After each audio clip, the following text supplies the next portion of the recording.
We need a response team. The Avengers Initiative was shut down. This isn't about the Avengers. These people may be isolated, unbalanced even, but I believe with the right push, they can be exactly what you need. War is it won by sentiment, Director? No, it's won by soldiers.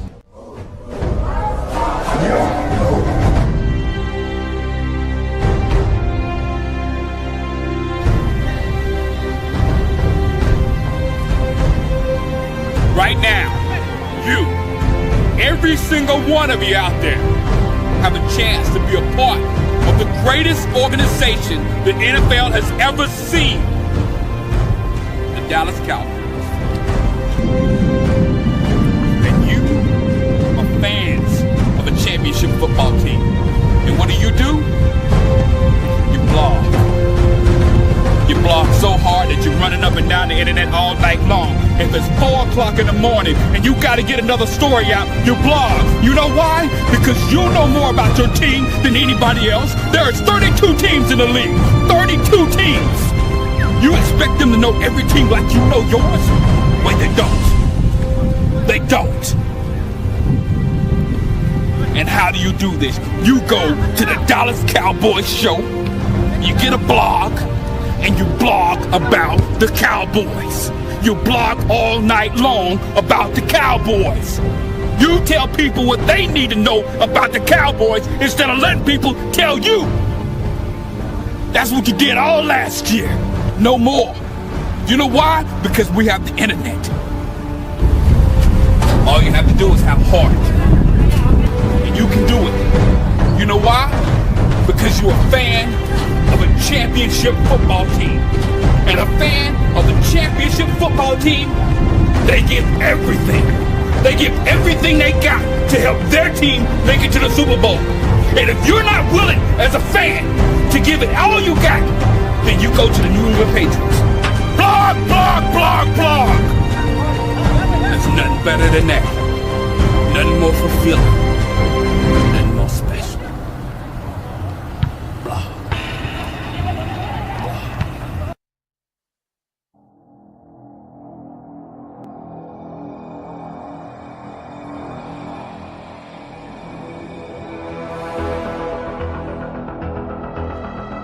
Man, oh man, bro. Something about that intro just gets me hyped, man. Salute to Shango. Can y'all hear when that joint on? Y'all can hear me?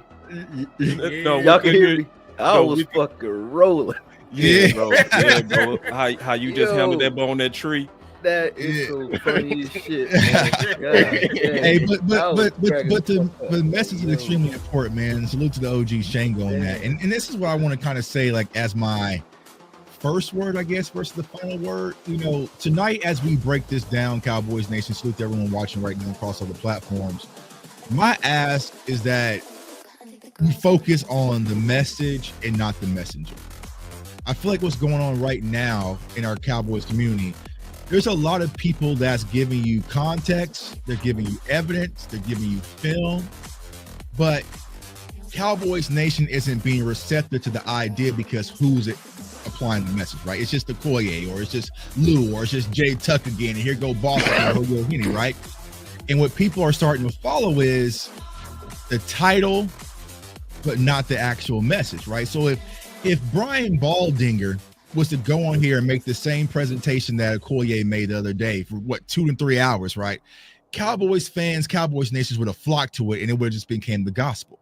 But since it's Okoye, it's just Okoye, or what the new term is, these content creators, people turn a blind eye to the idea. So, you know, what I'm trying to tell you guys, man, there's a lot of work that goes into our community. Y'all know that, right? Y'all know, whether y'all follow me, Okoye, Henny, Luke, anybody, right, in our community, y'all know that we work and we show the research. So there's going to be people that's probably going to watch this show and try to dispute some of the things that we're saying.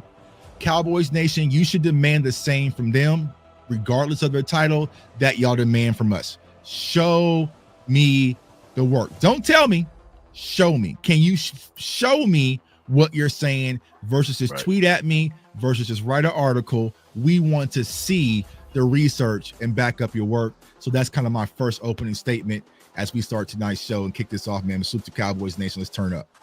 Yes, indeed. And hey, man, on that note, I'm gonna be very transparent with everybody out there. I have called Mazi Smith everything under the sun except for a child of God. I have talked bad about Mazi Smith. You know, I said he ain't shit. I said he's a bust. But a couple months ago, I'm gonna keep it all the way 1,000 with y'all. A couple months ago, me and Boss did a film breakdown on Mazi Smith because we were just going through. Yep. You know, we looked trying to find DTs. Yeah, because we looked at Raekwon Davis. You know, I did a separate show. I looked at Isaiah Buggs. So, you know, we went out looking for some guys. So we started at home. You know, we had to see what we got to see what we got in the cover. We trying to make a stew. Got to see what ingredients at the crib, right? Mm-hmm. So we look, and listen. I'm not saying that Mazi Smith is an All-Pro. I'm not saying that he's even great. But what I am saying is, before I watched this film, I thought the Negro was a 2. You know what I'm saying? On a scale of 1 to 10, I thought he was a 2. Mm-hmm. I walked away feeling like he's an average starting defensive tackle. Like he's getting blamed for things that doesn't happen. I walked away feeling like he was a 5. I'm not saying that he's going to be a future Hall of Famer. You know, I'm not saying that, you know, he's Jordan Davis. I'm not saying that he's going to live up to the comparison to Jalen Carter that some of fans try to make. But what I am saying to you is he's not as bad, you know, as I originally thought. And y'all know me. If I don't think much of you, I'm going to talk shit about you to the day I die. Yep. And I don't feel like talking that bad about Mazi Smith as I once did. Right. And that's just all real. Yeah. I'm partial to Mazi because Mazi's in them trenches, you feel me? And I feel like I voiced my whole content around the trenches because I'm going to be honest with y'all. The casual fan, the casual Cowboy fan, just don't understand the trenches at all, and it's okay. Your eyes are just trained to see the ball. That's right. My eyes are trained to see differently. So, funny enough, it is just like O-line. If you don't hear O-line name, that means he's doing good. If you hear his name, that means he's doing bad. Same thing with Mazi. Mazi's work can't be categorized in a box for the casual eye to see. There is no stat sheet for Mazi's impact. When I was trying to attack Cowboy Nation and help them understand this position group, because we're constantly throwing away this position group. We keep going through names, and we trying to find a quick fix when this position is far from a quick fix. Okay, and I was trying to train everyone to see that what Mazi do is the equivalent of a center in the NBA. He ain't just blocking shots. Sometimes he just deterring and making people think twice for coming into the rim. And that's what a good nose tackle is. You're not going to feel that. So I think Mazi's impact goes invisible to the naked eye, and there's a lot of people who want to just get rid of that and act like we can fix that with anything. It pisses me off when we just say, let's go get a D tackle, and we categorize 3 techs with 1 tech and act like it's the same damn thing. Do you know football? I have to question that because I'm going to tell you that right now. After seeing the film, I don't want to hear ish about no Perion Winfrey in that 1 tech. I don't want to hear ish about no Solomon Thomas in that 1 tech. Because I'm going to tell you right, they ain't playing with y'all like I said. These old linemen will put your ass in the dirt. Real talk. It's on you, Corey. Couple of interesting points, man. Like, first off, appreciate y'all having me. But secondly, man, I'm glad you brought up the comparisons between Mazi and Jalen Carter. Because that's part of the reason why I feel kind of I don't know, responsible for some of the shit that happens when it comes to Mazi Smith. Because I said myself when I broke down the film that Mazi Smith was the better overall defensive tackle. Overall defensive tackle for the Dallas Cowboys. And the reason I said it was because at the time we had Osa and we said, all right, he's a 3 tech. Obviously, we're not going to go out and get Jalen Carter. Obviously, we weren't high enough in the draft to get him. And Jalen Carter's what I said he was in the film, which was an Aaron Donald type of player, meaning a pass rusher. We didn't need a pass rusher. We needed somebody who can, like to your point, Lou, play center and create a presence in the middle of the field and help the linebackers do what they need to do, et cetera, et cetera, et cetera. That comparison, me saying that, made people think that Mazi Smith was going to come in here and be a pass rushing savant or some explosive player up the field or whatever they think he's supposed to be. The film that I did never spoke to him being that, and the film that I see today doesn't point to him needing to be that. That's my point then, that's my point now. But I can see how some of the videos made people look like, hey, Mazi he needs to be on the same trajectory as a Jalen Carter, who is a 3-tech, versus Mazi, who's a traditional 1-tech who can do some 3-tech things. That's it. And if I could say something real quickly to that, a lot of people don't remember Okoye had that conversation. I remember having it with them, and also I think we had it too in the draft show. This was before Mazi and Jalen Carter was even drafted. They weren't even drafted. The Eagles or the Dallas Cowboys, right? So it was more about fit, right? Comparison. It was about fit. It was like not player. And I think, of course, right? We know how social media can get sometimes. It was about the best fit for the Dallas Cowboys. We need a big, nasty, physical 1-tech, right? We didn't need it, even though I would love to have Jalen Carter, you know what I'm saying? Yeah. But you know what I'm saying? But so I think a lot of people get that mixed in the wires, like it's a Cowboys Eagles thing, where we were talking about this way before even draft show. Because I remember me and Boss Box on the same story. You know what I'm saying? Because I was just like, I don't give a damn about the 1-tech. I'll take a 3-tech again, you know what I'm saying, and figure out where Jalen Carter to play. So I think that's what got lost in all this kind of shuffle, because Mazi was never supposed to be Jalen Carter. Right. And the year before that, I did Jordan Davis. I wanted him the year before that. So I had wanted a 1-tech for years at this point. I think Antoine Woods was like, I thought he was going to be something. He wasn't it. Then we had Hankins here for a second. I liked Hankins as a 1-tech, but we needed more of that. So I looked at it as you said, a deterrent from the middle of the field. That's what we needed in the middle of the field, and that's what he is. Now, do you love him? You don't have to. I'm not saying you. I don't think you have to say he's a 5, 7, 10, whatever you want to say he is. Just don't take anything away from it. That's all. Look at what it is for what it is. Just be results oriented. That's how I look at it when I look at Mazi Smith, and that's the way I approach the film. I actually was believing a lot of the things people were saying, so I jumped into the film because I've been away. So I said, let me just watch. So I've been watching everybody and watching the film and just listening and just paying attention to who needs work. Like, it's a lot of players who really are issues on the team right now that have starting roles that we don't discuss, but we're discussing Mazi as if he would. So I would look at that as like, maybe this is where we're bleeding. So that's where I looked first, and we're not bleeding there. You know what I'm saying? So that's when it was like, okay, I call BS on all the stuff I've been listening to, because I was believing it myself. So I hadn't even taken up for him because I'm like, ain't nothing to take up for, because I didn't think he did anything. And then a couple of weeks ago, I did a quick film, and then I did another one, and then I actually started seeing like what people were saying after the first preseason game, and I said, oh no, now y'all straight lying on the man's name, which is crazy. So let me go ahead. I ain't even gonna do no introduction, bro. I'm gonna just get to the point. Let's hit it off the top turnbuckle, going right back at you, Okoye. Mazi rumors, true or false? You mean as far as him being a bust? False. Yeah, just false. Definitely. Okay, elaborate, then we'll go around.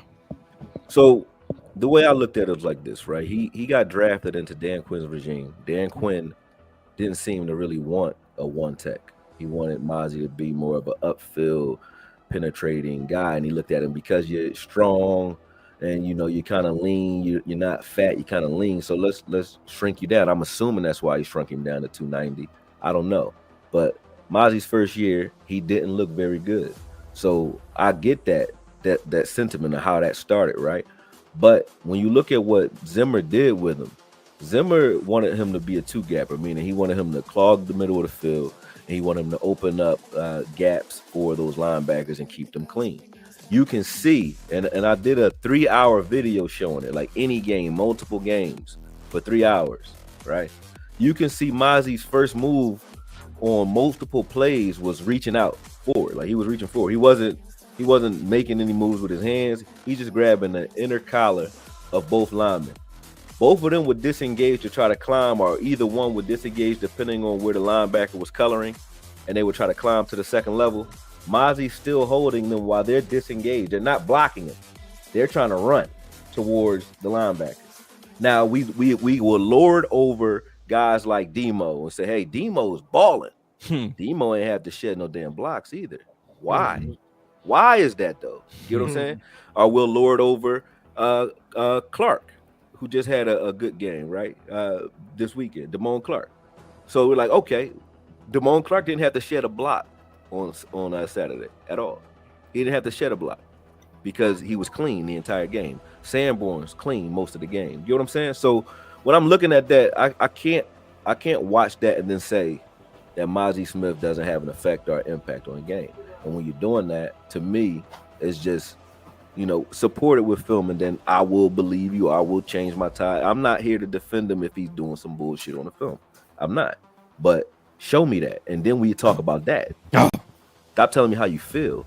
The second year, his second season was a solid season. The beginning of it, he was trying to learn the scheme, and you can see once he caught on, Mazi was playing fast into the ball, and I would watch it even while during last season when I wasn't making content. At the end of the year, I would watch a game and I would watch him make a play, and I'm like, because I'm looking for him. I'll watch him make a play. I wouldn't see nobody tweet nothing. I wouldn't see nobody say nothing. He'll make a play. I'm like, damn, ain't nobody. Y'all just missed. They just act like they don't see it. What you saying? Like, yeah, that's crazy. They ain't nobody saying nothing about that. But when he miss a play, it'll be on repeat. So or a 2-yard push, literally just a 2-yard push. That's tilted. So when I saw that, I already knew that it was up for him. But I didn't know if he was just flashing because I wasn't watching the film enough. I didn't know if he was flashing or if this was like what he was doing. But once I started breaking down each game, it pissed me off. I was like, damn, that's crazy. Against teams that I thought he would look bad against, like the Eagles. Those are some of his better games. The Eagles, the Giants, Washington. Those are the top three, or top two of those are the top 3 rushing attacks in the league, and those were his best games. That's you know what I'm saying? That's so right. Like, what? That's crazy. Let me jump in, Rick. I'll be quick. Is Mazi rumors true or false? They false. And I'm gonna tell you, we falling for what happens with Cowboy Nation. Like, everybody's under a super critical lens when you are a player for the Dallas Cowboys. This is the only team where you can get 11 interceptions, but then the focus would be on a false report of you having 1,000 yards caught on you. That was always a lie on Diggs. That was always a lie. This is the team where you could have started off on a Hall of Fame level like Zeke was, and PFL still grades you as the 10th best back.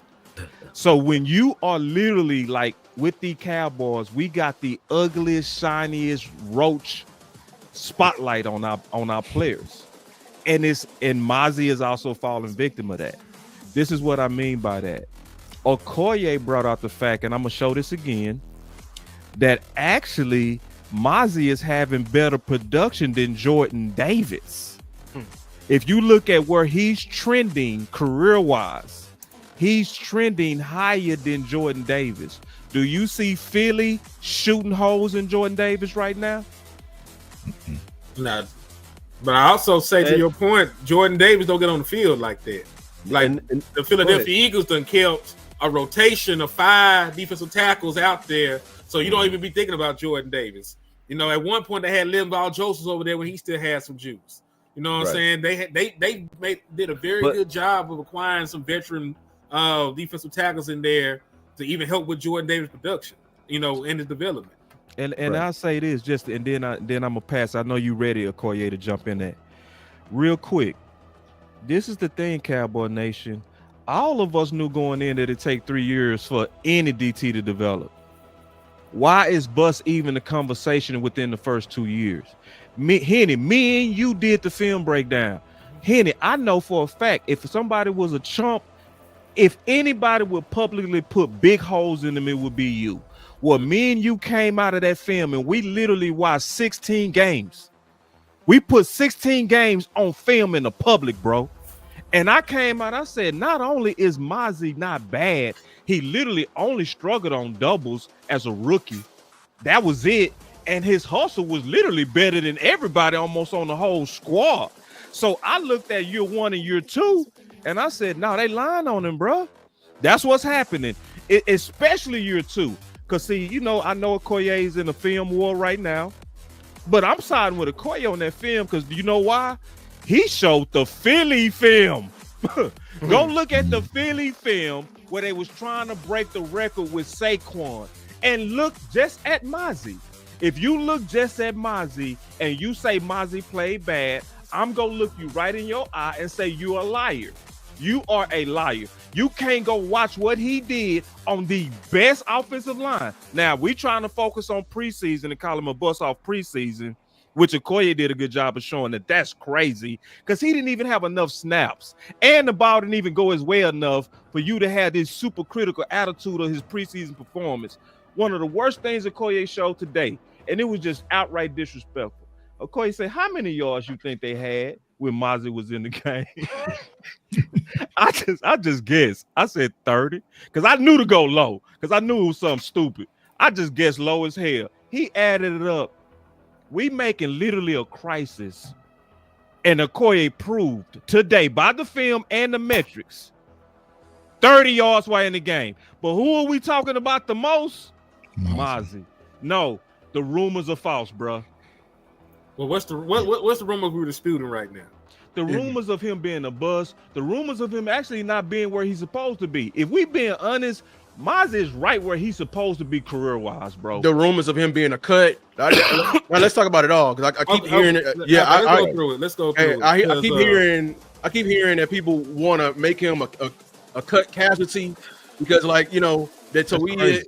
You don't have no one take to be cutting Mazi Smith. First of all, everybody who keeps saying this, like, it's the same trigger word. That's why I went to Okoye Tech, but he don't have a get off. Everybody talking about get off and just ripping through and everything like that. Everybody just want to see just a big guy move up the field and just don't understand the game. They don't understand the development. They don't understand what Mazi is supposed to be doing. And they think everything, and shout out to Jay. Jay has been improving, but Jay is playing a little bit out of control because people don't understand that with the nose tackle position, them coming from college to the pros, there is a whole lot for them to learn. One, strength is the most important thing because they are not strong enough yet. These are all linemen coming in. They are much stronger than these D tackles because you're playing accountants and dentists and all that, man. It's gonna be all types of stuff. Then every move, you hitting a swim move, Jay, versus an Iowa, lineman.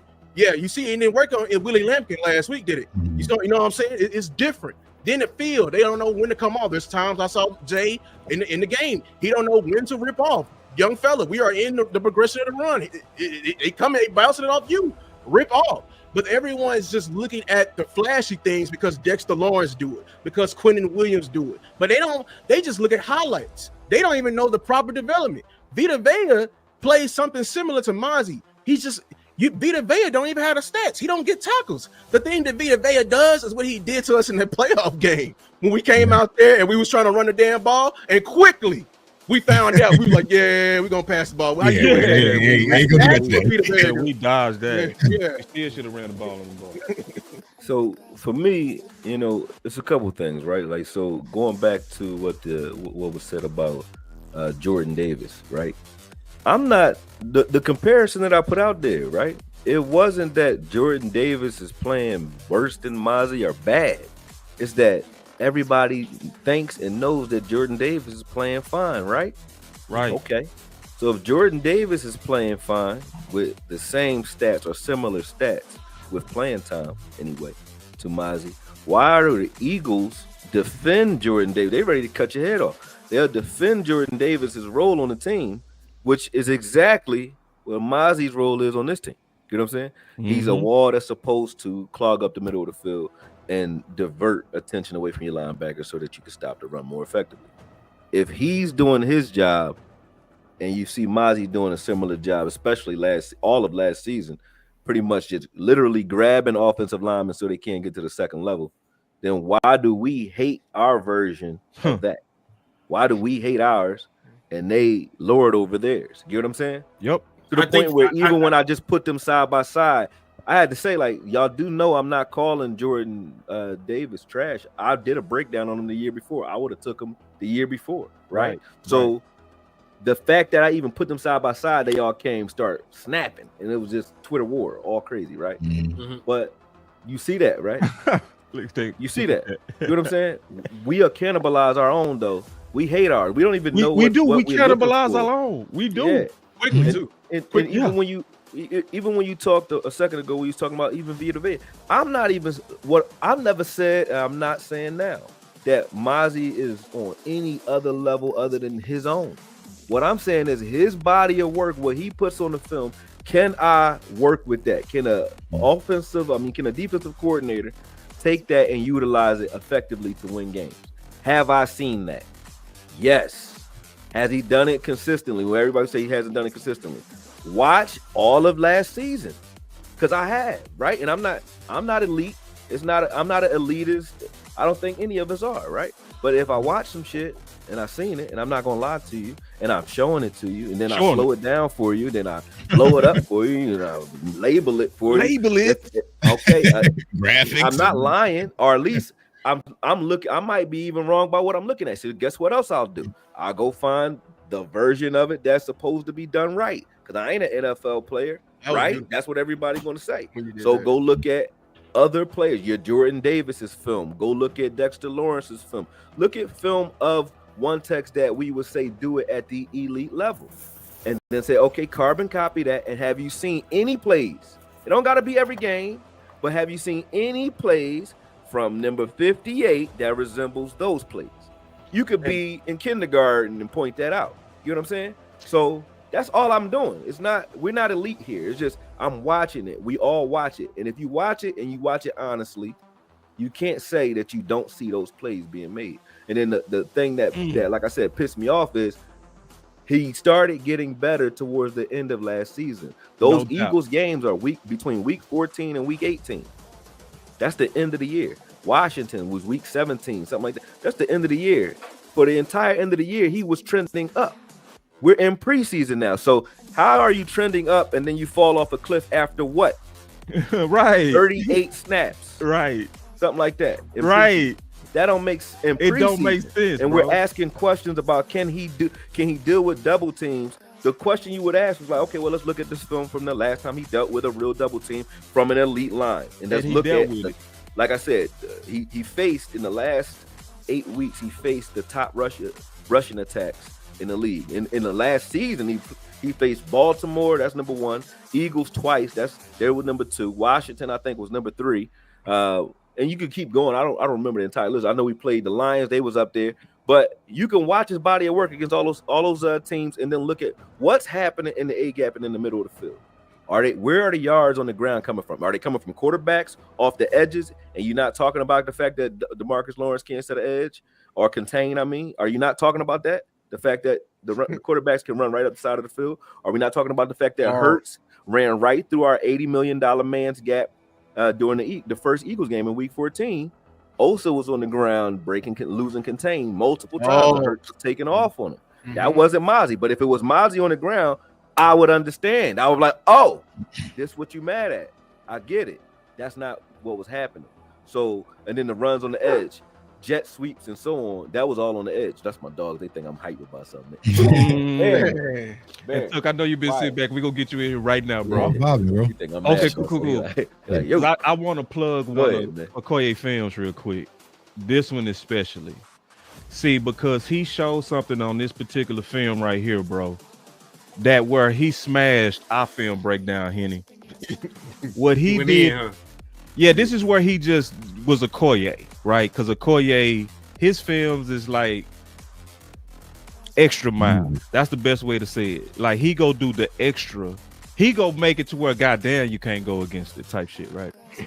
So like, go look at the breakdown he did with Dexter Lawrence, and watch how Dallas moved him.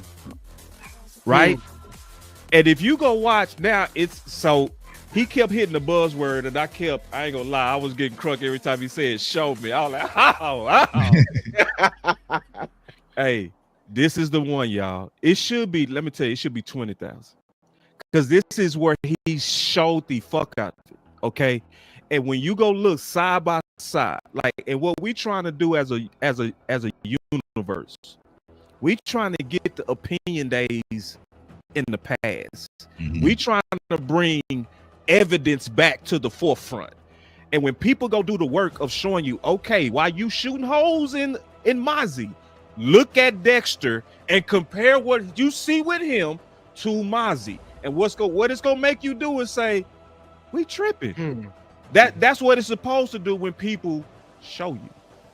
So that's why I'm showing his work. Like, go look at it, bro. Like, don't just go to like, because I know it's a film battle, but if whoever not showing it, don't believe him, bro. The people that's showing it, like, let me show you what Okoye did today. What he did today is he showed every play of Mazi, not a clip to where he could define it.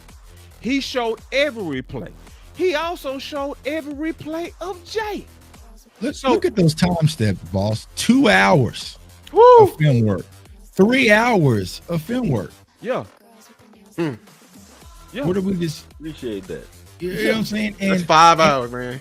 Yes, that's 5 hours. That's to be like, you don't know what you're talking about. Like, well, who does? Who else sitting there watching that? Tell viewers to make it helpful. I'm sure Okoye wouldn't mind. Put Okoye on mute and just watch it for yourself. Yep. Just watch it for yourself, right? Real quick. That's my point. My boy said Dexter's a top DT, Mazi is not. So if you go look at it, my brother, that's why we saying go look at it. No, hit them with their pain. How did your ass know that MF and Jalen Tolbert was bad? Did you just sit around and just watch Cowboys games, or did you watch Devontae Smith film as well? What we can't. Let's add some nuance here. We got to go look at it. Let's add some nuance here. Go. Okoye showed Dexter getting blown off the ball by Dallas, bro. He showed I it, wasn't bro. hating on him when I said that. I said he did his wasn't job hating. in those plays. Yeah, it's just but that it was times he still lost. made plays during those fronts. But what I was showing was the good, the bad, the ugly. Like, what does it look like when a top DT or a top one tech does it correctly? What does it look like when they get beat? What does it look like when they have a stalemate? Like, we can see it all, right? Now compare, right? Even when you look at games, I said, okay, let's watch Dexter Lawrence, versus the Eagles, right? I watched him versus the Eagles. He had a good game. Then I watched Mazi versus the Eagles. And you can argue, okay, you can't say, I'm not saying, so don't start the argument that I said that Mazi Smith is better than Dexter Lawrence. He didn't say all that now. Nowhere near.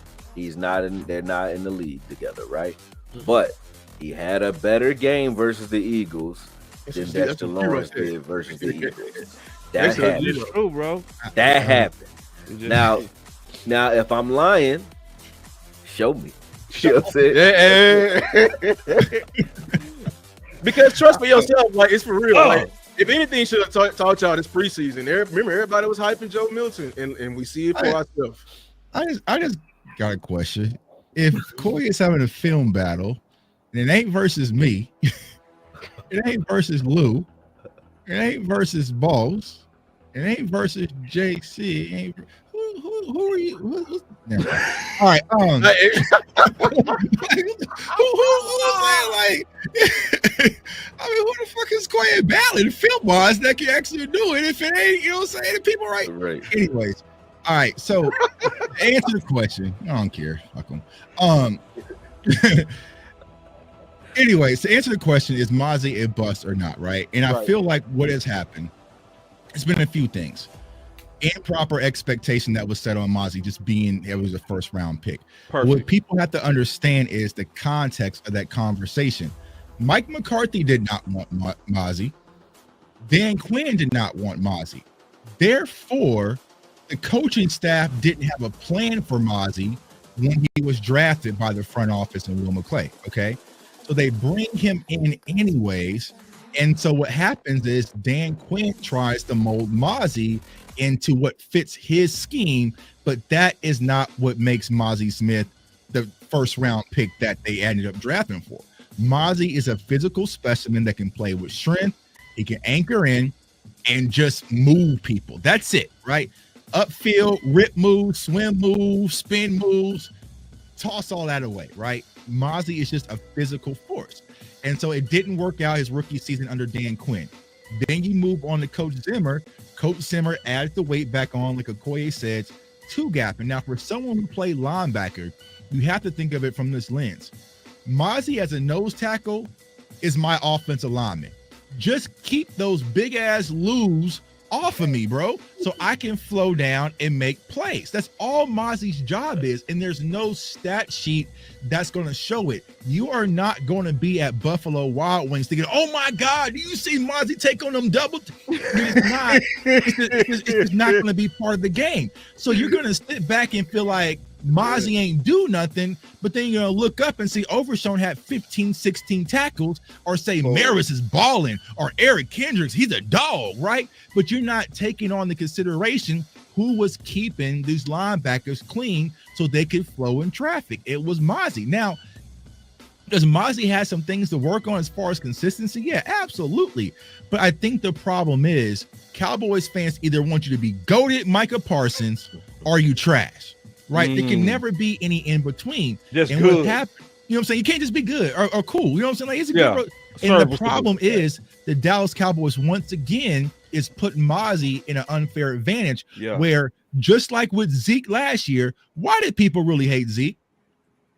Because we didn't draft any other running backs, or we didn't bring in Derrick Henry. So since the Dallas Cowboys have not done their job by getting in quality defensive tackle help, everybody is now pointing out Mazi like he's the problem. He can't do it. He's not good enough. Versus if you were to go get two more veteran guys and put Mazi in the rotation, he would be perfectly fine. And I really don't even understand why he's the focal point of our conversation. Right. He's not even the, you know what I'm saying? I don't get it, bro. You know what I'm saying? So that's the problem, is that, one, the draft pick value of him as being a first round pick. Two, you know what I'm saying, they never really had a plan for him. So he needs to find a defensive coordinator that has a plan for him, that's built to do what he does. We'll talk about in preseason. I just watched the film a second ago. He playing a whole bunch of 3-tech, bro. That's not you. You know what I'm saying? You know what I'm saying? You mirror stepping, going lateral, bro. That's not you. So, you know what I'm saying? So I'm just like, all right, bro. But so it's like, so it's those things that really comes into play when it comes to Mazi Smith. And I think we're just shooting the kid because now it's who can we sink our teeth into, right? That's right. He Diggs ain't playing. Mike is sitting out. Well, Mazi. And what happens is, just like last year when everyone thought Micah Parsons was the biggest POS on the planet, people just start to build these zombies, and nobody ever just says, you know what? Let me just see for myself. You guys can go to NFLplus.com. It's $20 a month, and you can watch all the film you want. All day long. You know what I'm saying? $20. You know what I'm saying? $20. And inform your own opinion. Like I said, it's not just because of Koye's saying or I'm saying it. Mute us. I did a film session last year on Mazi, and it was just like, well, that's just one game. I'm just saying he's taking steps in the right direction. It's incremental steps, but there's still some consistency issues. There's still some technique issues. But all we're trying to say is we shouldn't cut him, or we should get rid of him, or he's a bust. He's doing his job, but it was never going to be a sexy, splashy pick. That's why people kind of got bored with it. You know what I'm saying? It's just like, even with the offensive lineman, y'all don't know how to properly grade an offensive lineman unless you see a pancake block. You know what I'm saying? You're not seeing, oh, you know, Tyler Booker didn't get reached and he got his helmet across on this play that allowed us to get to this outside. Like, you're not watching all that, or how he flowed on the pin and pull. Like, that's too in depth, right? Unless you're really watching the film. It's the same thing with Mazi. Just a simple thing of taking on two people to block him and let Overshown flow or Shamar James or whoever it is and make a play. That means Mazi has done his job. So I just think that people need to kind of relax a little bit and set proper expectations. If Mazi was a 4th round pick, 5th round pick, we're talking about something completely different right now. Totally. But since he's a 1st round pick for the Dallas Cowboys, I don't even know what the expectations to be for a 1st round nose tackle. He's never going to be, I don't give a damn if you get him down to 280. He's never going to be a 3-tech. You're not going to sit back and say, oh, Mazi had 3 sacks this game or live in the backfield. That's not going to be his game. It's to be big, tough, physical, and strong, and set the anchor in the middle for your off or defensive lineman to flow. And here's the crazy part. It's the same thing for Jay. The same exact expectation. You're not going to see Jay Toye light up no stat sheet, make no super splash plays. It might be one every now and then, right? But he's just supposed to be big, physical, dominant, and protect the linebackers. And I think a lot of people are just getting this Mazi thing mixed up. I'm not saying he's the greatest thing and he was a slam dunk pick or Hall of Fame or any of that, right? but he's definitely deserves a spot to be on his team in rotation. You can't have him out there playing 50 snaps a game. He had low gas mileage coming out of Michigan in the first place, out of college, right? You need extra layers with them, and the Cowboys are doing the service, because when we think about our run defense and stopping the run, now everyone's just thinking it's Mazi's shot. Mazi got to be the solution for it, or if not, or else. You know what I'm saying? So I just think that's the problem when it comes to Mazi Smith. But doing a film battle with Collier is probably not smart. You know what I'm saying? I will battle him anyway. He would. You know what I'm saying? I will. Everybody here will. Everybody here got would though. Like, listen, graphics we meet each other in the arena here, bro. And circling, you know. And I will face him. That's the thing. Like, oh yeah. If we, I might take an L, but I'm gonna meet him in the arena. I might get my ass whooped, but I'm a box. The same thing that's happening with Mazi Smith right now is the exact same thing we went through with Terrence Steele, right? There was this narrative, and I fell for it too. I fell for the narrative of Terrence Steele was not better than Lyle Collins. I came on to bang with Boss, and Boss just played the film and sat there. And as I was watching the film play, unedited, I said, "Oh, okay." Well, you know what I'm saying? I said, "Well, you know what I'm saying?" But I still like lie. You know what I'm saying? So let the film do the talking. That's why they said the eye in the sky does not lie. You can't hide from the film, bro. Yeah. It shows every little nasty detail about your game. Just like when you were going through the film on Lyle, and you were like, Lyle's laboring on that knee. When you slowed it down, I said, damn, he is favorite. I was like, so that's the benefit of doing the work that we do. And showing up to the arena. Like, and I took L's from you. I took L's from Okoye. Like, Okoye gave me a couple of black eyes. Just but that point though, that point that you're making, so because somebody asks, why we responding to AOC in the first place, right? That's the point. We all, when we do film and when we say things, it has an impact on the entire community, sometimes even with players, right? Right. So if you're saying something that now I'm starting to see people starting to make reaction videos to, and it's a falsehood about a player that's not only put up good work in the last season, but headed into his third season, which is a make or break season. Even to me, I think he need to show us more this season too. I'm not against the people who think that. Right. It's just that while he's going into it, why am I cutting his legs out when his last body of work was good? Right. So I'm like, okay, and now I know I can already assume, just like anybody else, when you get a new offensive coordinator, what's the first thing they say about your quarterback? It's going to take him a little bit to adjust. They got to get used to each other, right? Because he's asking for something different than the last offensive coordinator was. We'll understand that. Oh, it's going to take this defense a little bit. Even last year when Zimmer was here, we said it's going to take him a little bit to adjust because Zimmer's asking for something different than what Quinn was asking, right? All right, and then it took them to mid-year before everybody started gelling and flowing, right? So we're in preseason and Mazi's adjusting to his new role with a new defensive coordinator. Why are we talking like the year has passed or like we're mid-year and he's, we getting ran through our the even after the first game of the season, even like we played the Eagles and Saquon took it 200 yards right through Mazi gap. That's what they act like happened and what we're talking. Then I would understand. I'd be like, well, damn, are you right? I was getting blown off the ball. That's not what's happening. Yeah. So to talk this without the time for adjustment or to even get an understanding as to whether or not he can do the things that I watch people in the attack front do for Eberflus, right? Okay, watch the plays and watch the way he likes his defensive tackles playing, and then say, has Mazi made any plays that look like that? The answer is yeah, all last year. So I have no doubt that Mazi can do the things that he's asking. But to your point, Tuck, this problem here is depth because Jay Toye right now to me he's not ready. But the people who saying he is, they're doing the same thing that I did to Mazi inadvertently by applying pressure to him where he has to be this, world beater from the start. They're trying to compare Jay Toye to Mazi, who is a first-round draft pick, right? And they're trying to say that he's already had better games in preseason. That's not true. So now everybody's watching Jay Toye thinking he needs to be a world beater when he needs to be what he is, Jay Toye. Whatever that is, let's just find out what we have in the commodity without adding pressure to him either. Because to keep making that comparison to him, to Mazi, it doesn't even make sense. Put too much pressure to me. But they're saying it like I'm making the comparison. I'm not. I'm saying it's not a comparison, so stop doing that. Right. Because we're the yard. We got scored on 3 times on the ground so far that I can count in the preseason so far. Mm-hmm. They all, while he on the field, are at his gap. Right. I'll say this, man. The big runs that we had in the preseason. I got something. You next. So why are we pointing him out like that? That's my point. And then when we do point him out, why are we ignoring when those things are happening to him? You know what I'm saying? Because they're anchored in on their bias. A lot that of people don't make sense. Pause everybody real quick. I want to do something real quick. We got some housekeeping. Number one, we got like over 1,000 people watching right now. Like literally it's over 1,000. So everybody share. Let's try to get it to 2,000. Right, like everybody go share it on your Twitter, go share it on your Facebook groups, like spread this. This is a powerful panel.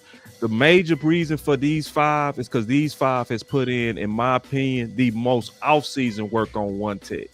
Because DC Universe is all of us, but this is a special, like I ain't saying special like better than people. I just know the work that they put in. So it's like I knew that they was gonna come like for this particular topic. So let's do that. Number 2. Okoye, what is your cash app, bro? Oh man, appreciate that. It's you can't put it up there on the journal. You want me to like say it out loud? I'm gonna put it up there once you tell me. All right, it's $4 M as in Mary, LESS. So $4M less or formless. All right. So what I'm gonna do, because this is important to me, bro. I think this is just right. When somebody done put in 5 hours worth of film. Okay. When somebody done put in 5 hours worth of film, okay, but just to show you, to me, with 1,000 people in here, if everybody gave this man $1, he would give you another 10 hours. So because all of us, he said he would. But I know how this film stuff work. We've all done film on here. Once you start showcasing that film, bro, you likely ain't gonna get the monetization, bro. We know how it works. Oh, so no, they demonetize me for sure. My page done. Yeah. Now. Yeah. So listen, like when somebody coming into the community, basically doing it for free, I'm gonna leave this up here for a minute, bro. I want everybody on the housekeeping level to bless the homie, dog. We got 1,000 people. Like that moment in church where they be like, we got somebody need to come up here. You know what I'm saying? I need like close the doors. Prayer. Close the door. Close the door. But I said earlier, bro, I'ma ask for it. I'ma ask because I know the fans want to support me, dog. Like they do. They support the hell out of me and Henny. Man, we They show love. They show love, bro. So it's like because they appreciate this. So I'm trying to show people this man done put in 5 hours worth of film, and I still like your spirit even on AOC, bro. Like you being fair to him, bro. You basically saying if you got a problem with it, meet me in the arena and we'll talk it out. You know what I'm saying? It's just one of those. It's really, to be honest with you, I mean, it's not even that because I'm not concerned with that. I told him that already. It's like it's more to. It's not my business to tell or not my stories to tell. So I don't have a personal problem with AOC. It's just that I've been away, and when I think, hey, if it was just a film thing like it was initially, right? Okay, cool, we could do film, no problem. That's what we were gonna do. While preparing for the film, I was watching his videos, and I just didn't like personally some of the things that he has said about people that I am very cool with in this space. And then beyond that, just a lot of character issues on top of that, right? So don't think that I'm not a bully. I'm not a guy that just I'm not. And I know you not, bro. I'm not saying, hey, he looked like he's shining. Let me come over here and start bothering with him. That's not how this happened. It's not what's going on. And it's really not a war to me because I'm just stating the film contrary to what you're saying. So if it was, y'all seen me do this with Baldinger. Yeah. I don't care. I'm going to if you saying something that is like blatantly false. I'm coming at you. That's a call. It ain't disrespectful. I'm gonna just say that you lying or you wrong. Okay, and if you right, I mean, you think you right, and I'm gonna keep showing why I think you're wrong, and that's it. You know what I mean? So the biggest video was people doing the same thing about Dez Bryant. You know what I'm saying? And there was every lies time and narratives about Dez. Jalen, then with Jalen Smith, and you know what I mean, so on and so forth. So that's what I'm always gonna do. So you know, it is what it is, man. All right, so we got you here now. The plan for Jay. Hopefully by now y'all blessed the homie, bro. Y'all blessed it. Y'all should have by now. We gonna do it again. We gonna take another pit stop. Move on with the show, man. I mean, whatever they do, they do. Hey, you know I'm gonna do the televangelist though, Corey. You ain't gonna stop me on that. and then I'm gonna put mine up next. I don't want to hear nothing about nothing. Like, yeah, pay me. You hear me? Man. We working. Yeah. So about we talk about a plan for Jay. You talk about a plan for Jay from UCLA? Yeah, you know I'm gonna turn that at you. Listen, man. Hold on. Ain't no plan for Jay from UCLA. That boy is a 7th-round pick. The only thing I want a 7th-round pick to do is make the damn team. Make the team, and then you can talk to me about it. Only in Dallas are we penciling in 7th-round picks like they a sure thing, man. And listen, y'all not even happy on the return of investment with Mazi Smith, and he was a 1st-round pick. So, and he actually played at a Power 5 school, you know, coming out of there. Yeah. So what is Jay gonna do? And he done barely played NFL talent. And listen, they talk about Jay like he out here doing something. He was your lowest graded player on the field the first preseason game. They gave that nigga a 20. A 20. If you get a 20 on anything in life, you fail. So I don't want to talk about no Jay, man. Make the team, dog. Yeah. Listen, goddamn. I ain't trying to talk about no. Hold on, man. I ain't trying to talk about no damn Jay. Y'all should have gave him the mic a long time ago. I know. Y'all ain't talking about Jay. For real though. Listen, I want a nigga better than Mazi Smith. You talking about some Jay? That don't even sound like Mazi Smith is cool. I told y'all he was a 5. I ain't over here kissing the man. Listen, I ain't over here kissing his big black ass. I ain't trying to love on him. I want folks. I do like that folks ain't happy with Mazi Smith. Cause I want them to be pushing in something better. Go out there and get you a better one take out there. Right now, they want a new foe. They want a new foe. Close the door. Listen. You can't cut. Honestly, the way that your roster is set up, Jay got to make the team because you ain't got no fucking body. You ain't trying to play like Lou was saying, and Lou almost had an aneurysm. I had to almost fly out there and check on my brother. But they playing 3 techs at 1 tech. You got Oaks, listen, I know that Oaks is swole. That Negro he play at 2. He play at 275. He play at 275. They want a 275-pound man to consistently win a physical wrestling match against 320 and 330-pound individuals. That shit ain't gonna work. It just ain't gonna happen, dog. So all I'm saying, man, is the Dallas Cowboys lose the same damn way they always lose. They always talk about Dak Prescott, right? Did you know the Dallas Cowboys, there were 31 teams that have made the playoffs since 2016. The Dallas Cowboys have the 27th ranked defense out of 31 teams that made the postseason from 2016 till now. You are giving up on average 150 plus yards on the ground, and you're averaging over 30 points surrender. A lot of that shit is explosives because you can't stop the run, and they eating your ass up in the backfield off the play action. So guess what? I know it ain't all on the 1 tech. It takes, it takes edge by your edge defenders. It take this, it take that. But when you move in Negroes against their will out of the A gap and the B gap, and you can consistently get 8-9 yards and play ahead of the sticks, you're not gonna win many games like that, man. So it's cool. Like I said, I look at Mazi like a 5. You know what I'm saying? I look at Mazi like a motherfucking me 5. I need at least somebody else in here that's an 8, because we can jump these niggas. You ain't gotta be strong. What Jameis Winston said. What Jameis Winston said. He said, I'm strong. Well, Mazi need a big homie, man. He ain't ready to be the OG. He ain't put that kind of work in. Get Mazi his own big homie, man, and we're gonna go out there and do something. But Asking Mazi to be J Toe a big homie. Come on now. They Mazi gave ain't him a real. big homie last year. Wasn't Linval Joseph supposed to be his big That homie was last the big year? homie. That Yeah. was a big homie. He got ran through. No, Hey, you gotta get somebody to put some work in. They got And that's their problem. That's their problem. That's the role been kind of homie. That's their problem. That's their problem. They always want to go cheap in his position group. That's why we got some names Now, coming Hankins, too. We gonna if they talk. would have just kept Hankins, we wouldn't be talking We right got some now. names coming. Oh, Hey, man, you speak get on that man a 20 grade though, bro. Get him a 20. Yeah, Hankins 20. would have been it, man. 20. Hey, real quick, I do got a plan for Jay. Help Jay. Help, yeah. Just Help help on Got a Jay. plan for Jay, red shirt Jay, and go Thank sign you. somebody that can Yeah, play. and that's what I mean by help Jay. You feel Whatever me? Like happened if you, to Fahoko? He left too, didn't he? All these dudes is gone. Man. yeah, he gone. Yeah, He yeah. gone. He gone. But that's what I'm saying. We'll draft the dude, be excited about him, and he ain't never played. We are the problem, Okoye. We are the problem. They ain't gonna play.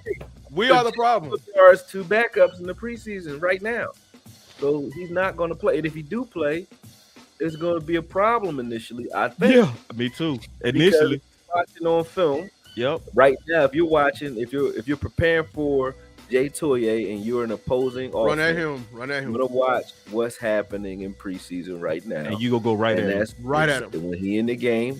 They already know to do it now. They So did it with the they- Ravens.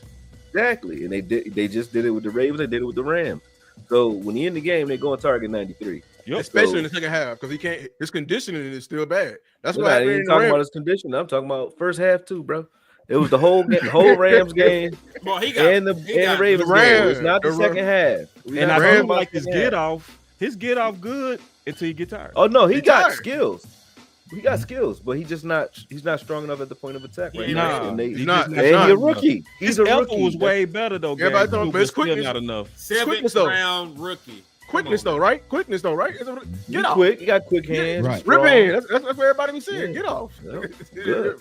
But that ain't That's enough. good, but they It's not still enough. abusing him. Yeah. And He you gotta definitely- ask yourself that question again. If I'm wrong, why when Mazi in the game? Why don't we see them just running that Mazi gap? They didn't. Why don't you just run at him? Right. If he ain't shit, Like they did Jay.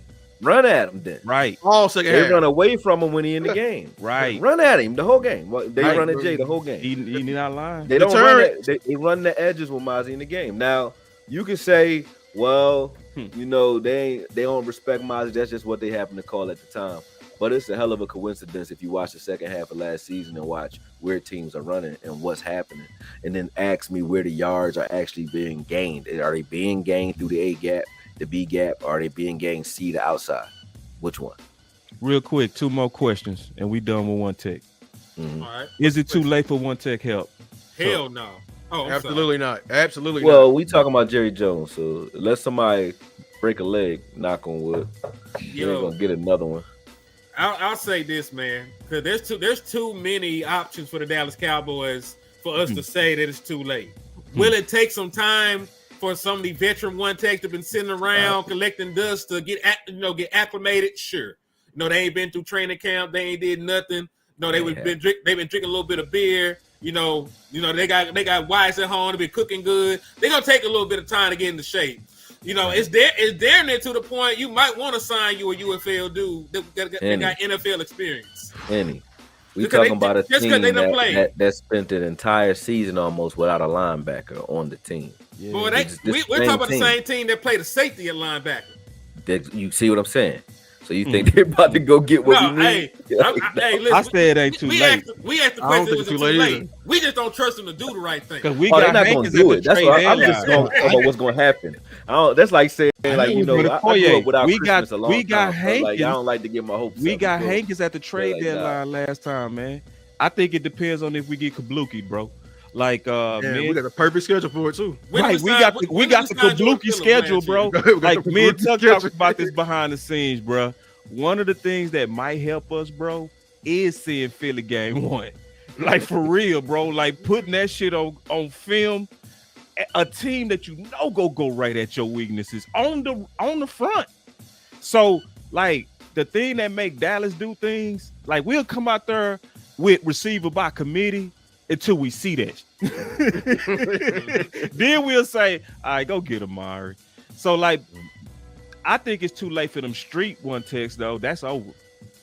The I'm just street saying work takes over. the only option is when they start talking to Dave about this Micah contract, man. You might have to bring in Christian Wilkins, man. You might gotta bring it.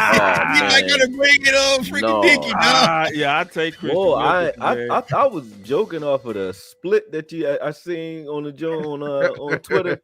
I didn't know he really had a history. I started he somebody did a whole history, clip dog. of what he was doing. He got a history for him, but he be out there. He be out there moving though. You know what I'm saying? Yeah, I take him zested now. Zested fully clean. I take him right now, bro. I take zested now, bro. All that shit. Boss ain't lying. Listen, if we gotta give him a therapist, he gotta go talk to the lady. That's fine. Therapy for that. Yeah, man. Well, you know, Dave Mujeta's his agent. Dave Mujeta's his agent, so you know what I'm saying. You might as well, you know, say get your little 2-for-1. But hey, man, we can't be picky right now. We didn't wait at last minute. You know what I'm saying? I mean, like football wise, when you think about the skill set that Christian Wilkins has, you can get real exotic with your fronts and put him out there because he's good against the run and the pass. Oh yeah. If you really want to start the run, you can have him, you know, and Mazi on the field at the same time. It's a passing down. You can put him and Osa out there, and then you can flex Michael Parsons to linebacker, have an extra rush out there. You know what I'm saying? Like, you can get real exotic with what you do, man. So, like, it's there. You damn near need to do it. Booty man. We 3 weeks away from Philly, bro. You know what I'm saying? I take you, bro. Man, hell nah. Buddy, crazy. Let's do it. Look at that. Wait. Hold on. Golly, you gotta keep him away from Jalen Hurts, though. You know, Jalen used to get his ass played with. God damn. I take it, bro. Give me all that zest. I'm with it. I'm with it. Team Werewolf, man. I'm Team Werewolf all the time. My nigga, Team Werewolf. Lock his ass up. Like that in churches, dog. What you say? Get some silver bullets. I'll take a werewolf on this team. This is the worst one right there, bro. That's the one right there, bro. That's the one, bro. Hey, just make sure you don't bite the quarterback. We good. Hey, what's I'll take a werewolf, bro. Hey, Danny, hey, don't get caught. Henny, don't get caught. That's all. Hey, Team Werewolf. I'm Team Werewolf. we Team Werewolf. I mean, I got a couple of names that I can go over. Like, I think this is the most important part we finna get into is your names. Let's get it. I found some names. Yeah, so I'm done doing the Joneses way. I don't care, Jerry. I don't care, Steven. Y'all can shut the hell up. Open that purse up. F them damn picks. Respectfully. F all them damn picks. So the names I found that I thought that would be great. They're just what you want, Steven. They're on expiring deals. They got small cap hits. And I think they'll come in and they'll fit what Eberflus wants to do. Because I don't believe this is Eberflus's true scheme, especially up front.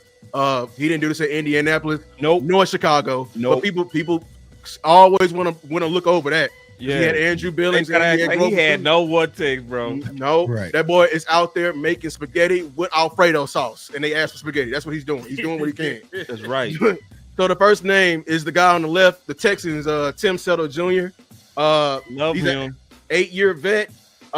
He got burst. He's a combo. He fits what we're trying to do right now. That fire through the gap, you know, letting everybody come up, the alley defenders and everything like that. Have great burst. Got enough strength, you know, to play to anchor as well. He's on an expiring $4 million contract.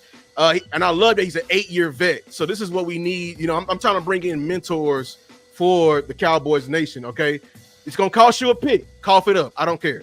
Next one, my favorite guy. Is the one on the bottom middle, but he's not on this team. He's not on the Patriots though. He's on the Saints. They just signed him. I don't care. I want him because the Saints, like I said and I predicted, they are in a given move because they're in a rebuilding. They're trying to stack on picks. That his name is Devon Godchaux. He's 6'3", 330 pounds, 9 years. If we bring him in, I think Eberflus will go back to what he's trying to do and having that 2-gap and 1 tech and that knife and 3 tech because we'll have him and Mazi. He is very stout versus the run. Like I was looking up somebody else versus the Patriots. I was like, who is 92? That's who I want because he's very strong. And the Saints got him right now. He's a starting 1 tech. I don't care. Go get him. Then the last one is from the Broncos, a team that's always known at the top of the league. You know, when it comes to having low yards per carry, giving up, very stingy on the ground, very gritty. I want somebody from there. He's a former Longhorns. Hook him. You feel me? Malcolm Roach. Expiring 4.25. He's undersized. He's 6'2", 290. He's smaller than the 3 tech, but he's anchoring. out his mind. I'm telling you, he's strong as an ox, and he has a motor on him. I feel like he has the motor that can come and be contagious, and it can feed off to Jay and inject it into Mazi. And that's some type of person I want mentoring. Don't cost you. I think it's more realistic for you to get him from Denver because Denver has a load of defensive tackles. But yeah, cough up them picks though. Either way, good inspire and a 6-year vet. I'm gonna be quick with mine because I know you got some too, Henny. This came from Landon, so it's a lot of people out here really pushing one text with different ideas. So this came from Dequan Jones. I like the idea also of Dequan Jones. So at this point, we now talking 6 potential people that the Dallas Cowboys should keep their eye on.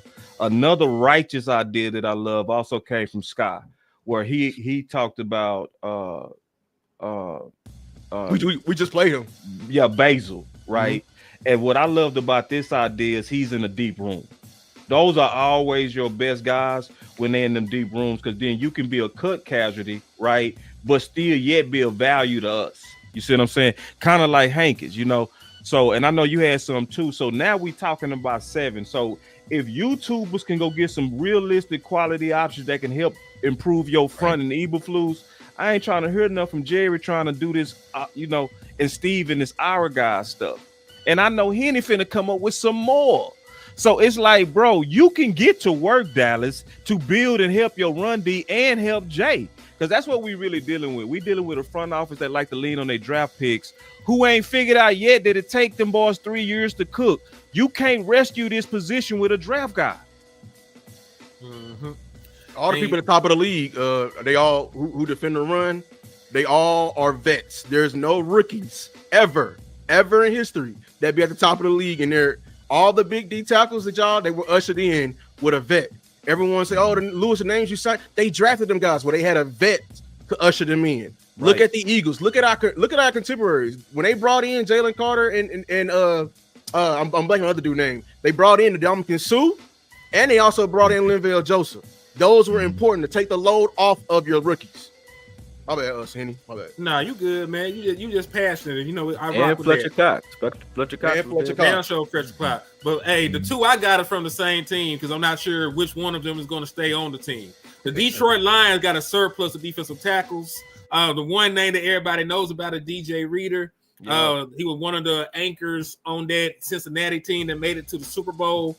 One of the best run defenders in the National Football League, and he might actually end up being a cut down casualty because they just spent a first round pick on a one tech. So Broderick Martin is the other one that's in competition. He's a 6'5", 330-pound, I believe, nose tackle. He's still very fairly young, has been up and down, but you know he has more game experience than all the other one techs on our damn team. Because only one tech we got with any starts is Mazi Smith. I want people to remember that. One guy that we can actually have a reunion of sorts with, as you look over there with the Seattle Seahawks. His daddy was a rapper from Memphis. Guess where I'm going with this? What's the name I'm finna throw out there? Former Dallas Cowboy. Lou, you know this. From Memphis? His daddy, he went to Kentucky. I'm blanking. I'm drawing blanks. You talking about Bohanna? There you go. My dog. Quentin Bohanna, last defensive tackle on the depth chart with Seattle. So if he does not make the cut, the boy is still a huge man, you know, that you could bring in with depth. You already are familiar with him. 83, year 3, year 4? This is like year 3 or year 4. Oh, he cooked. He all the way out the oven. Detroit, that's a good one because they got my guy. Tyleek Williams. That boy good. They got Tyleek Williams, man. They finna be cooking over there in a little bit. Watch. So, I don't think they I really don't think they make a move though. I think they're gonna ride. Probably don't. I think the rotation is going to be Perion Winfrey as a Chauncey replacement. He's going to rotate between 1 and 3 tech spell. Like he's going to spell the same way they use Tyrone Crawford back in the day. He would just spell up and down the line. They're going to do that between Mazi and Osa with Perion Winfrey and Solomon Thomas. I don't think they're going to. And then Jay Toya will get spell work behind that. If if those guys aren't on the field for whatever reason, they're not gonna go grab nobody, man. They damn sure ain't gonna trade for it because they don't value the position. They don't value the position. So if you valued the position, then you would have competition. Exactly, or you would have paid Hankins, and kept him and Mazi together, or something like that. Then you'd be fine. We wouldn't be having the conversation right now. I gotta ask y'all something that scared me. They're gonna toss Mazi out there for 50 damn snaps, and people gonna clip this show like, see, y'all was believing in Mazi. You know what I'm saying? He's not gonna play. He's not gonna play 50 snaps. Yeah, they don't toss him out there. But another name I was thinking about, you could possibly reunite. It's got one. You could possibly go to Chicago and try to get Andrew Billings out of there because I think he's on last year's deal. So Eberflus can go get his guy, you know. But I went to Koya. They damn sure ain't gonna trade for nobody. You know what I'm saying? They'll bring somebody off the unless street. Unless it crash. Right. They're doing it the other thing for everybody that's talking crazy. It's like, listen, what plays in Dallas? Y'all know what plays in Dallas. What plays in Dallas? Somebody give me an answer. Y'all know who plays? Our guys. Money. Money and the draft pick plays. We want an LVE going. He played. Right. Why? Because they needed to justify that draft pick. They said he gonna play because over Bobby Wagner, which is without a neck. Played without a neck. Yeah, without a neck. Without a neck is crazy. But hey, over Bobby Wagner. That's crazy. But hey, let me float this out there to and y'all. Bobby's still playing. I heard this. I don't know how true it is. Somebody is saying they're being coy. Somebody is saying they got Solomon Thomas penciled in as a starting one tech, and that's why his ass ain't played. If that's the case, we are F in the A. I'm gonna let you know right now. If Solomon Thomas is going to be a small one tech or upfield penetrating one tech, like Jay Ratliff back in the day, that 290. I don't even think Solomon Thomas is 290 though, is he? Solomon Thomas little. Yeah, he seems smaller than that. He seemed like he looked like a defensive end, really, but he's playing. It's all right. Billy gonna show it. Yeah, but if they, I mean, I like Solomon Thomas. I like they got him. Hell no, they got to look at 295. They ain't no way. I don't think he's that big, but even if he is, it could be done if you're attacking the A gap a certain way. Because like I said, Phillips did it with Jay Ratliff, so it can happen. Do I think it'll hold up? I don't, but. If they did that, it wouldn't be the craziest thing. A zone team gonna kill our ass. A zone running team like Philly gonna kill our ass because Jay be doing it now. See, people be love. This is what get annoyed by me with that get off bullshit. Half the time when Gate fire off and all like that, he gets shooted all the way out his damn gap, and the A gap be 3 miles long. It should have a sign from the damn tackle to the damn center that says a damn mile, because that's how big it be after you be get off, because his ass be in the other C gap. I really do not like this scheme. This is a conversation for another day. You talking about Eberflus? I don't like what they doing with the win, especially in the goal line, in the goal line. Yeah, I can write that out. I want to see this. Well, what about that stand that they just made right in the first quarter? I mean, I think they were two gapping. They were two gapping then. Yeah, I just hate when he has them firing in one gap. When they have one, that's the one thing we can't figure out. What is the scheme?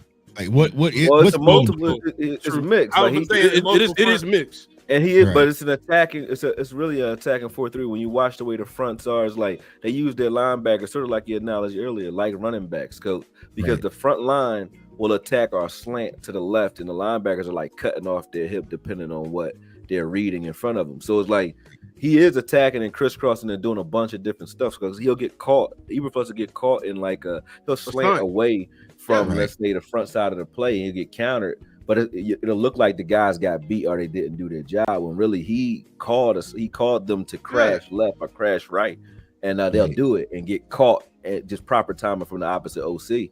You know what I mean? They'll get caught and just in the zone. They'll be bouncing. But when they're guessing correctly, those are like those plays. Those are those tackles for loss when they guess correctly.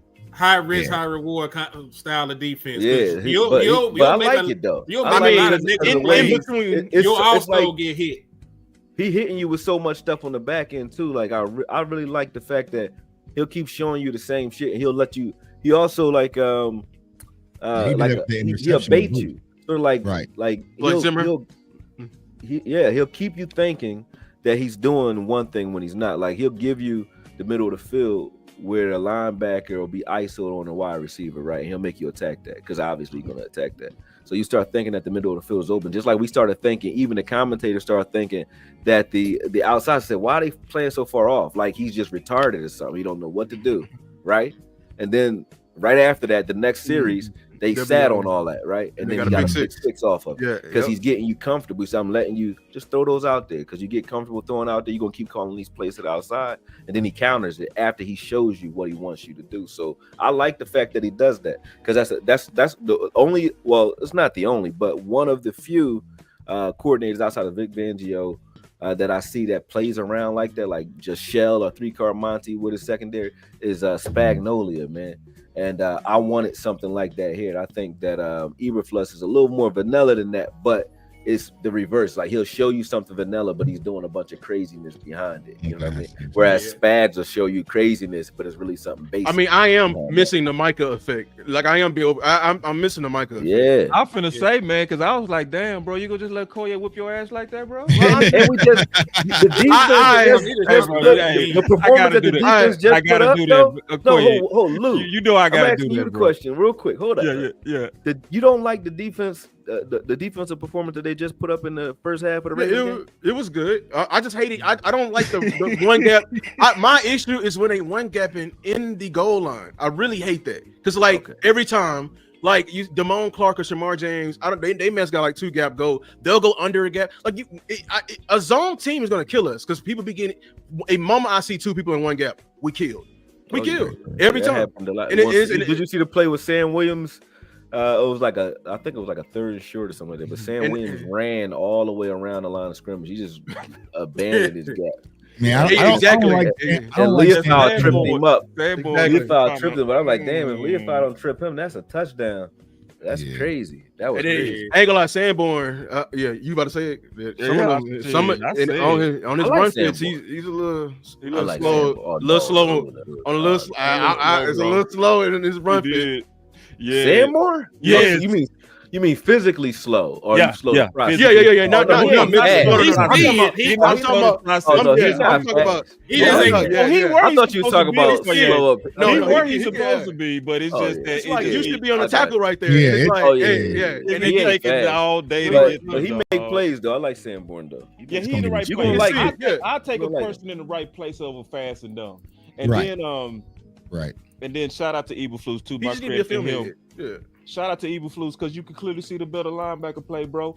Anybody that can get Clark, who's been struggling with diagnosing to actually. He made me like Clark for a day. Right. Like for real. Like and Mark James shout out to Eberflus for that, bro. And we got off of one tech. We'll get back on and get out of here, bro. I'm gonna get my final words, bro. The deadline to me is the trade deadline. And that's going to depend on what happened. What I want to happen, I want to be wrong, bro.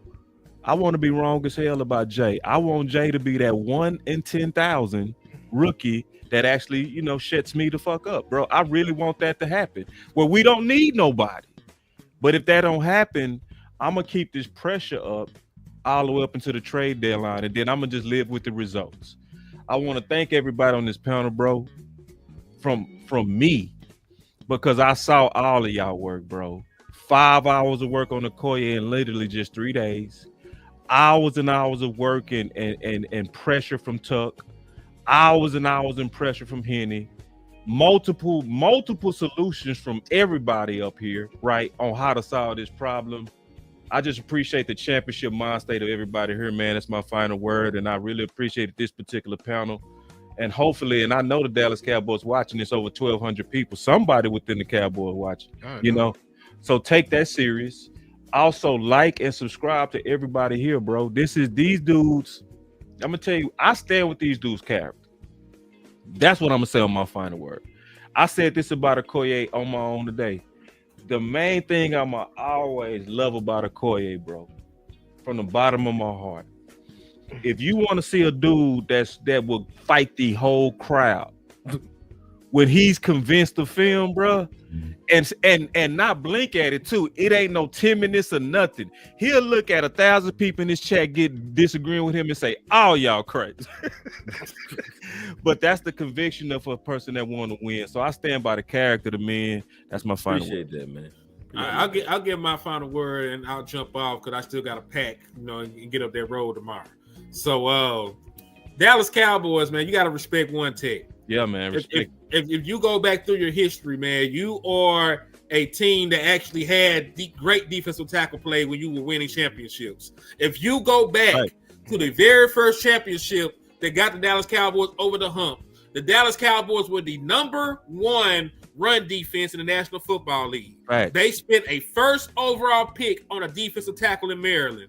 You know, they went out there and they traded and got in Mr. Castillas, friend of the show, went and got Mr. Castillas to come in here, former first-round pick himself. And then you looked into and found Leon Lett in the 7th round. He became what he was, which is a fucking monster. The Dallas Cowboys had premium defensive tackle play when they were winning championships. Right, defense win championships, and you ain't had no championship defense in a very long time, man. Them sacks is cute, you know, them turnovers is cute, but when you're back against the wall and they put their big boy pads on and they bust your motherfucking head open, hey, y'all know what happens. You go crying back home, bleeding for your mouth, bleeding for your nose, and you trying to tell your mama like a little old bitch. The Dallas Cowboys need to go out there and get some run stoppers in the middle of that defense, man. Dallas Cowboys, listen, I know the sacks issue a bag, man. I know it do, Micah. I know it do, Sam. But y'all be fucking up in run defense, dog. Sam Williams, you listen, you got more penalties than anything.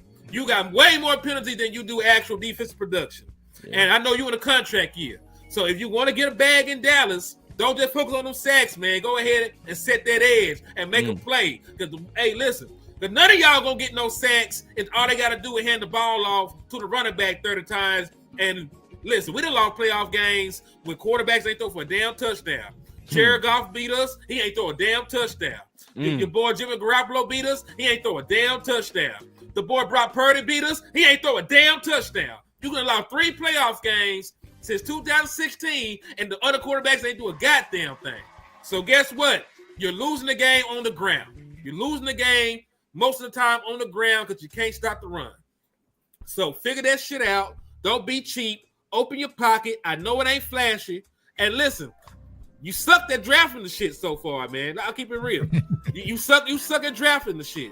So if you ain't gonna get it right drafting it, go out there and you pay somebody and get it done, man. Because it takes a grown man with a side chick, a baby mama, a wife, and about 75 kids they can't take care of to go out there and start the run, man. So go out there and get you a veteran defensive tackle, and let's get this shit on the road, man. It's your boy Henny the Moore reporting live from the liquor store. I'm out. My God. Bullet. Hey, I'll give my final words. Listen, we need to respect One Tech, Cowboy Nation. I challenge you to educate yourself on a position. It is not flashy. It is not something that's going to pop off the screen. Understand what they're trying to do. Understand and appreciate the work that he does put in. Cowboy Nation, stop feed the propaganda from the Joneses. They're trying to be cheap. There's a reason why they always love those tweeners, because they can play them in multiple positions. That's why I'm heated of it. Because they love getting those small guys, and then they come pushing their propaganda saying, oh, we can beat him with quickness. Oh, we can beat him to the spot. Yeah, that shit all cute until you meet somebody that's just as fast as you and stronger than your ass and get his hands on your ass and gonna put your ass in the dirt. I'm tired of having the same exact problem every single year. The exact same problem every single year. I understand it takes all 11 to defend the run, but you can... How you play defense, if you can control the middle at all 3 levels, you have won the game. You control the passing game by closing off the middle of the field. You have a great linebacker play. You have a great defense. And if you can have an anchor in the middle, I compare it to center. Everybody call Rudy Gobert stanky, ugly, and all that. But guess what? They ain't going in the paint at all. They gonna think twice about that shit. You think twice when you see Vita Vea. You think twice when you see Dexter Lawrence. And that's what we were trying to get Mazi to do. You cannot do this with a rookie. You cannot do this for the rookie. We are protecting the rookie from y'all. All y'all who are quick to move off from fucking Mazi, y'all trying to hurry up and get your hands on Jay, and Jay is not ready, and you're going to continue this cycle of us never ending and fixing this. I've made a whole show a while back showing you the numbers that I found from ChatGPT, because they're going to do it, but all the top run defenses of the past 5 years in terms of yards per carry, bump that rush yards, it's all about yards per carry. All of them have vets None of them have rookies. We are the only team that keep doing the same shit over and over again. And y'all want to get up here and blame the one man instead of them two MFers sitting up in a damn box acting like they know how to play some fucking football. It pissed me off just thinking about it. They do the same shit every day. You want to fix the passing game? Go draft Micah. You want to fix the pass offense? Go draft CD. They think they can solve every fucking problem with a draft pick. The one thing you can't do is nose tackle because it takes the longest. I'm a Mavericks fan. I keep comparing this to the center position. Centers take it's the same exact process in the NBA, literally. And you have to go get a vet, what the Mavericks did in Daniel Gafford, and they got their ass in the damn finals when they did some shit like that. When are we going to open up and stop being head charting? Respect the trenches, respect one tech, stop spreading them fake ass fucking rumors about fucking Mazi talking about we need to cut him and saying we need to play Perrion Winfrey. Everybody who tell you that shit and talking about trust me, them the same people out there doing videos on motherfucking Joe Milton and look at his ass now looking goofy. Oh, that's all from me, y'all. Y'all know who we do. Hey, take it easy on my back. Lou bully. Lou being a bully. Take it easy on my back. I'm tired of because we gotta squash rumors, bro. They'll grow legs. They'll grow legs. They do. Squash their ass like a damn roach. Squash it like a roach. Oh man, them zombies, man. I'll be quick, man. I know Lou, Boss, been talking about winter's coming. Winter's here, y'all. It is. Winter's here. We are heading to Philly week 1 in front of the entire world, Super Bowl defending champs on the road. And that's going to be a tough, gritty game. You will get punched in your mouth if you're not ready. That's going to be a fight. And so what we're trying to do is get the Dallas Cowboys prepared for that fight. Now, will they listen to us? Probably not, but I just think that we need to finally be proactive versus reactive. It's my biggest frustration when it comes to the Dallas Cowboys because Boss is saying, okay, the trade deadline, why do we have to wait for it to get bad for us to make the move? That's right. We see it right now in Cowboys. We've gone through this so many times. When we moved on from Amari Cooper, everybody was saying, we need to get a wide receiver. We need to get a wide receiver. We need to get a wide receiver, right? They brought out James Washington. We need to get a wide receiver. It fell apart. And when we're sitting back thinking, damn, if we would have had a wide receiver that year, how would things have been? Y'all had me at the Mavericks game chanting for damn OBJ damn near December because we was that desperate. And then the year after that, we all said, hey, we need a linebacker. We need a linebacker. Bring in a linebacker. Bring in a linebacker. You know what I'm saying? Bring in a They didn't do it. And then we sat back and got punched in the mouth versus Green Bay, thinking, damn, why did we have these little linebackers and safeties playing linebacker? It got exposed. Why do we have to continuously go into that? Why not just go out there right now and get defensive tackles? You are leaning on a emerging defensive tackle who still has a lot of question marks, to be honest, when it comes to Mazi, in a 7th round draft pick. That is just negligence, I think, when it comes to football. Honestly, Matt Eberflus, you've been here, bro. I need you to get some Zimmer in here.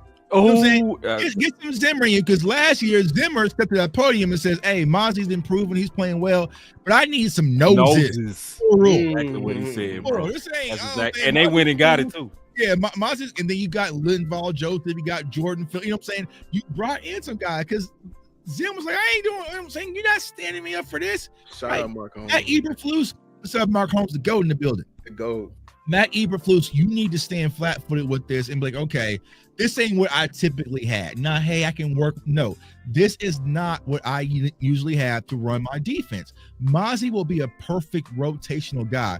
But if we're going through the season thinking that he's going to be the end-all, be-all to stopping the run, then yeah, y'all can clip this show and say we was wrong because we were already, you know what I'm saying? That is not going to be him. So once again, it's a negligence from the front office of not building a complete championship roster. Not a cool little roster, not something that can compete and kind of stay afloat.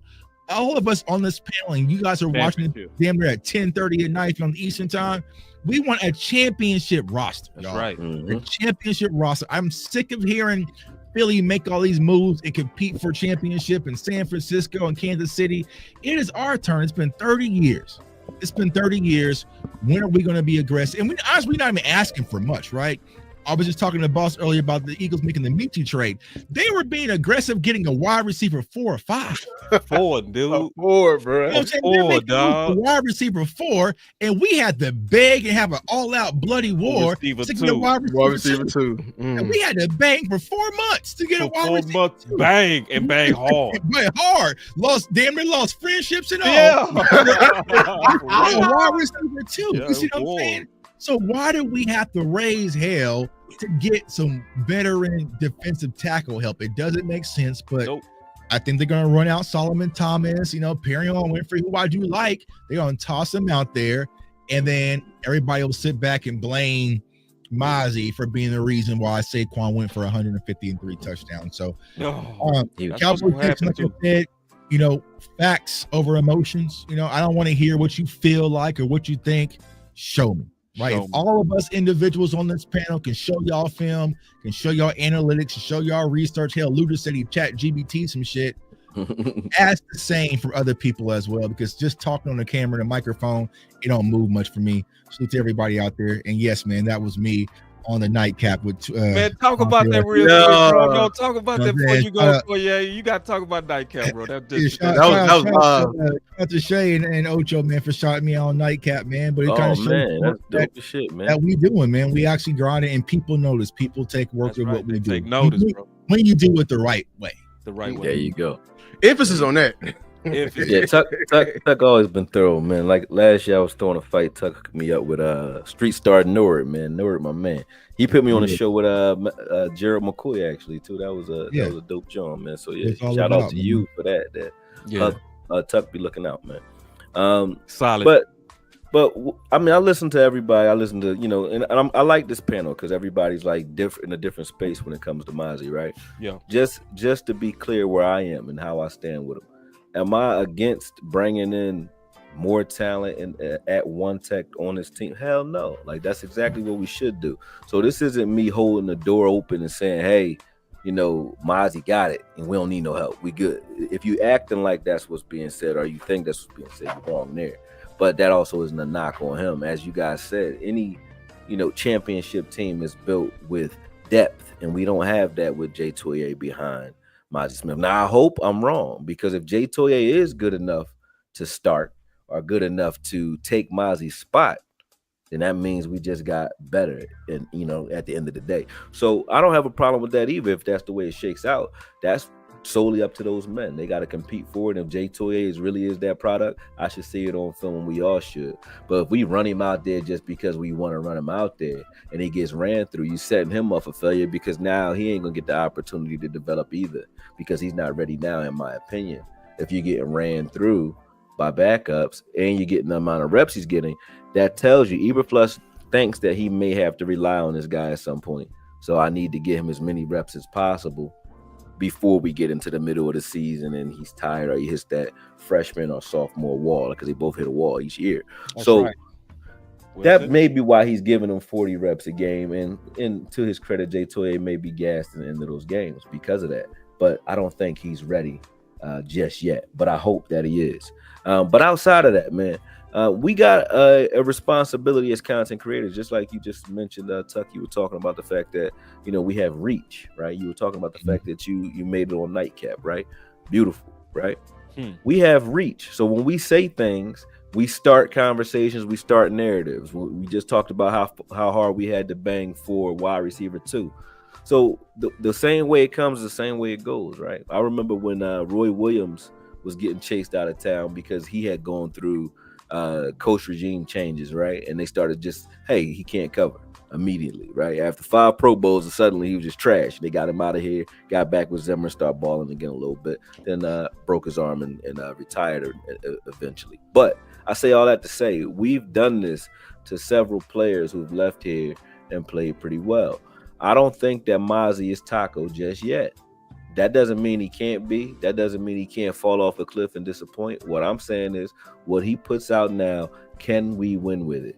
I think we can. I think last year, had Parsons and D-Law been healthy the entire season and had Dak not gotten hurt, I thought the defense played well enough to give us a shot at the end of the season. I really do. Even some games we gave away, like the Cincinnati game. I thought we won that game, and then we gave it to them at the end of the game. So I think last season we could have been a lot better than what our record indicated due to injury, right? So with this season, with him going into his third year, man, just back up off of him and let him play. And then whatever comes out, if he plays ass, I'll be the first to say it. No, excuse my French if I'm not allowed to curse, but if he does, I'll be the first to say it. I don't got a problem with that.